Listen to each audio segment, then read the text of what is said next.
Hello, my name is 𝗵𝗵 and the topic of today's lecture is easy to play openings. Well, problems for, I would say, 80% of chess population of this planet is the openings. They said I seldom see any chess player that will say, I have no problems in any openings. I'm so comfortable. Most of the people say, yeah, I don't feel good in openings. I don't feel comfortable. I don't like this. I don't like that. Well, let me clear something out. When you play the opening, it's easy to learn, but learn is very broad word. So you can learn opening moves. I do this and this and this and that, but it takes years to really master and play it very, very well, this opening. So most of the players always in search for new openings. They look for easy way out of the opening. Easy way out of the opening is a lot easier to find with white. In other words, easy way out of the opening, it's something you can learn overnight. Then for black. For black, you are a lot more limited in possibilities. So for white, and when you play for white, if I had to suggest some opening after e4, e5, we cannot cover Sicilian, Caro-Kann, and center counter, everything, but I'm talking only about e4, e5. You may not be very comfortable in two knights defense. You may not be very comfortable in Ruy-Lopez, but on knight f3, knight c6, one of the easiest openings to learn in chess, and actually quite solid, is this opening. Now, this is a good, solid opening for white, but when you look for some opening that is not very popular, normally you cannot be too ambitious. So, which means you may not get an opening advantage. So you sacrifice your opening advantage for an easy way to play the game, for a clear plan, which is not such a bad exchange. So this position is a lot easier to play for white than maybe the huge majority of other openings. And now the main move for black is bishop b4. Now, let's see this position.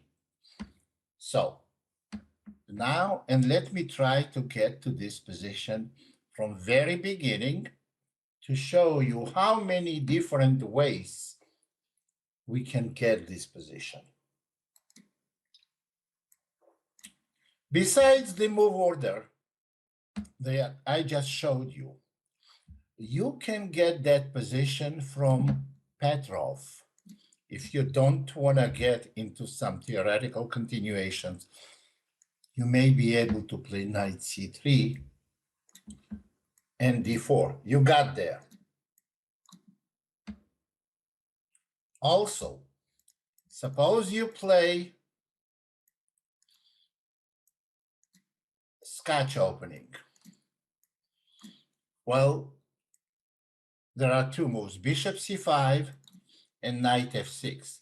Knight f6, most of the time, leads to very complicated positions after queen e7, queen e2, and knight d5.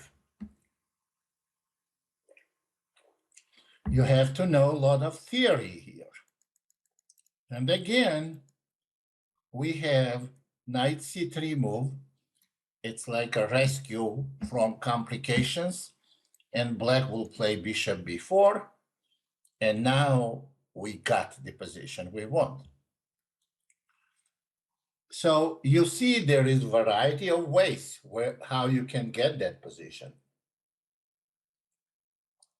So if you are on a crossroad, what to play on e4, e5, this is one of the ways to deal with it.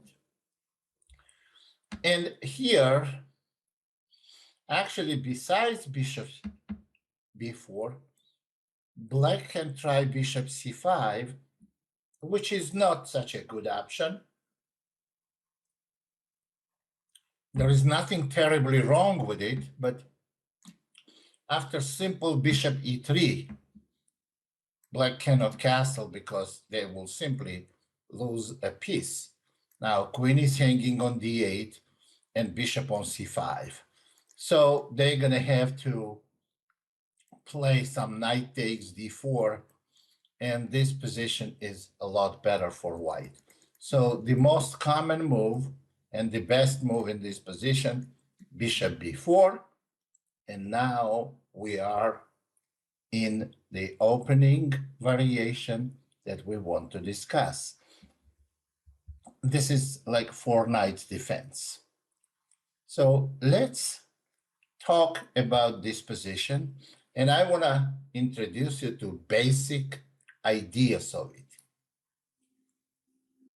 This position is important to learn for white and for black.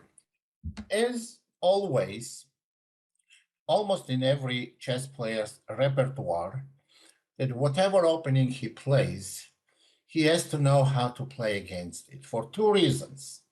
Because, reason 1, he may be playing the same opening from the opposite side, or once you know how your opponent should play, then you will know how to respond to it. So this is very important position, and you have to be prepared for it if you choose to play it. Now, the best move for white, and I don't think there is any other move, is knight takes c6, pawn takes c6, and now there is no time for any kind of activity like e5. It's simply a bad idea because there's queen e7 is possible, knight d5 is possible. It's extremely premature move, and bishop d3 is absolutely the only reasonable continuation. But black has 2 options here. They can go d5, or they can play castling. Most of the time, it's just move transposition, move order. If d5, white should be taking on d5. Now, if black plays cd, we are not going to look into cd because that's going to transpose to the main position. The only move that will have independent value is queen e7 check. Try to stop white from castling, because on bishop e3 there will be knight takes d5. But then white plays queen e2, and after queen takes e2, king takes e2. White has slightly better endgame. Well, hardly anybody plays like this for black. Well, on c takes d, there may be knight b5, attacking c7, and on bishop a5, bishop f4. This is a good, better, little better position for white. Okay, the main continuation here is c takes d. Now, suppose you are on the black side of it, and somebody played with you e5. That's a bad move, simply because black can go knight g4, attacking the e5 pawn. And after f4, they can even play castling and f6. And black is simply better. Any h3 will be met by knight h6. This is great position for black. And not to mention, when we castle, white cannot castle now because we have check, and on king h1, first of all, we have fork, which is not the best move even. Let me show you how bad it is for white. Queen h4, attacking mate on h2, and after h3, queen g3, threatening queen h2 mate, and the only move for white is to give up a queen, because h takes g would lead to mate in one move. So they have to give up a queen, and they might as well give up a game now, because they again cannot capture because of the same mating threat. No, well, but so in order to play f4 now, they, in order to castle, I don't know, they cannot go h3. This is actually a pretty bad position already. So this is not the way to play for white. On d5, we take ed. Black takes cd, white castles, and black castles. This is the key position. And again, black played d5. Black could have done castling. And when we castle, now black can go d5, which transposes to the same position. And again, e5 is bad for the exact same reason. Knight g4, and on bishop f4, f6. And f4, as we already saw, simply losing the game right away. So black can castle, white castles d5, and here is the 100% transposition to the variation where black played d5 first.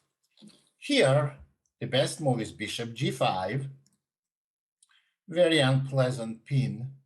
So black can play c6 or bishop e7, and position will be, we're going to get the key position of this opening.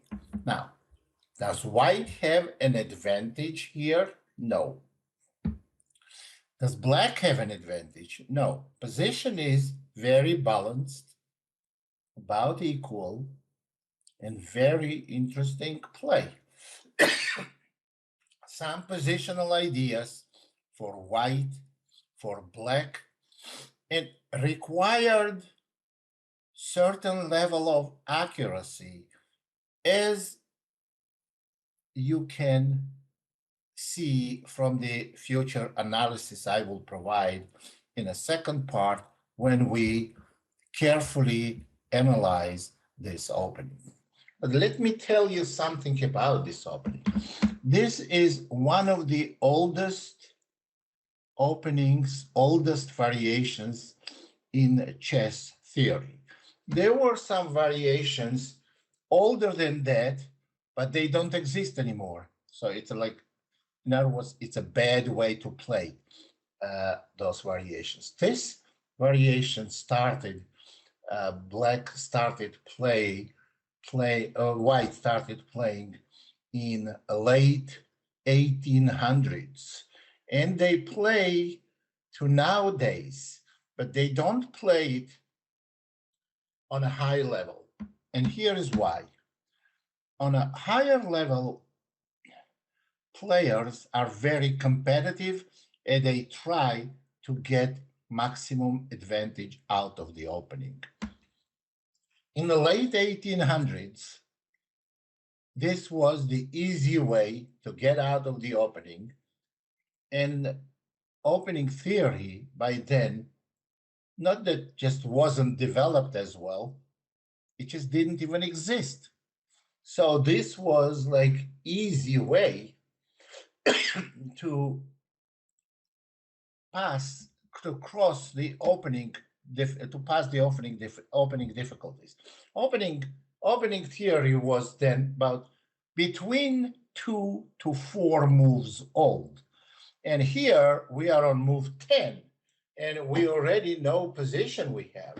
So again, black has bishop e7 move, allowing bishop takes f6, bishop takes f6, knight takes d5, which is not necessarily better for white, but it's playable.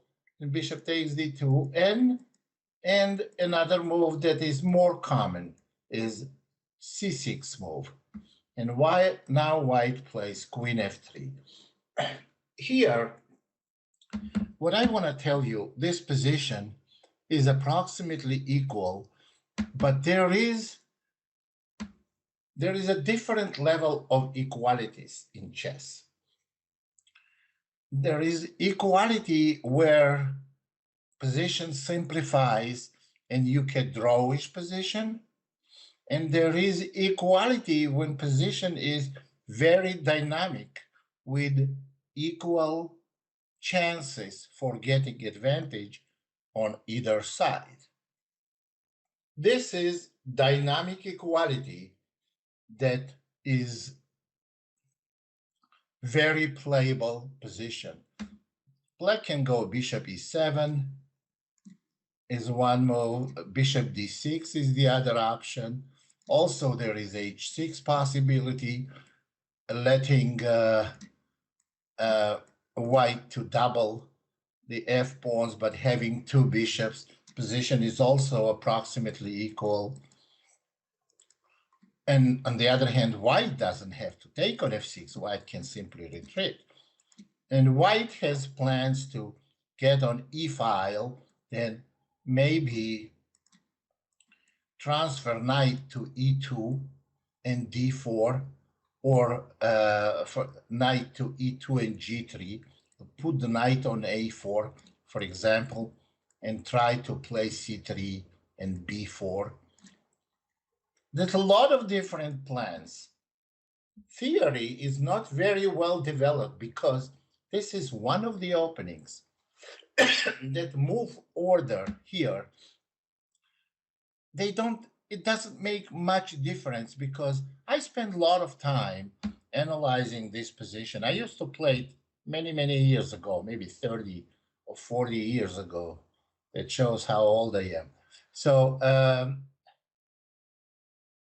and then all I knew is the basic ideas of this opening.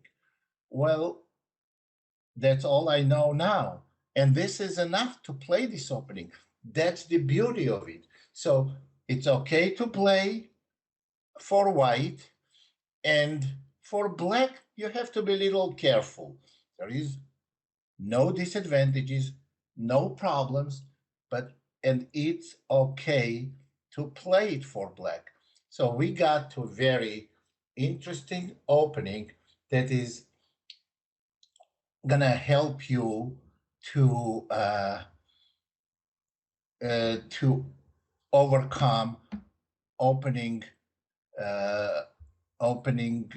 problems, and also will help you to learn a lot about strategy and tactics, because as I will show you in analysis and the games, there is a lot of strategy and there are number of tactical shots. So this is what I would recommend. So someone who wants to learn opening quickly and almost overnight. Thank you very much.